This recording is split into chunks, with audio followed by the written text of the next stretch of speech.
Hi friends, नमस्कार दोस्तों। मैं हूं डॉक्टर अरुण यादव और आप देख रहे हैं अद्भुत आयुर्वेद। दोस्तों आज बात करेंगे आयुर्वेद में खांसी रोग क्यों होता है, कैसे होता है और इसके 5 ऐसे औषधि, आयुर्वेदिक औषधि जो आपके श्वसन नली को हेल्दी रखते हैं। दोस्तों इससे पहले कि आगे बढ़ें, आप लोग हमारे चैनल पर नए हैं तो चैनल को सब्सक्राइब करके बेल आइकन को दबा लीजिए, क्योंकि हेल्थ से रिलेटेड, आयुर्वेद से रिलेटेड ऐसे कंटेंट मैं लाता रहता हूं।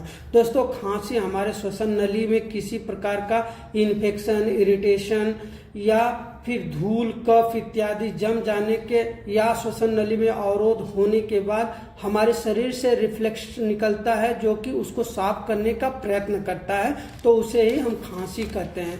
दोस्तों आयुर्वेद में तुलसी, मुलेठी, पिपली, काल में वासका इत्यादि जो हैं, इनको मिक्स करके क्वाथ बना के रोजाना लेने से आपके शरीर में जो भी कफ रहता है, छाती में जमा हुआ कफ बाहर निकल जाता है। इसका क्वाथ आप 5 to 10 ml रोजाना यूज करेंगे तो आपका जो रिस्पिरेटरी ट्रैक रहेगा वो हेल्दी रहेगा और इरिटेशन कम रहेंगे, और कोई भी अपर रिस्पिरेटरी ट्रैक इन्फेक्शन हो या लोअर रिस्पिरेटरी ट्रैक इन्फेक्शन हो वो ठीक हो जाता है। दोस्तों आशा करता हूँ वीडियो अच्छी लगी होगी। अच्छी लगी तो एक लाइक दीजिएगा। मिलते हैं किसी और वीडियो, तब तक के लिए जय हिंद, जय भारत, नमस्कार।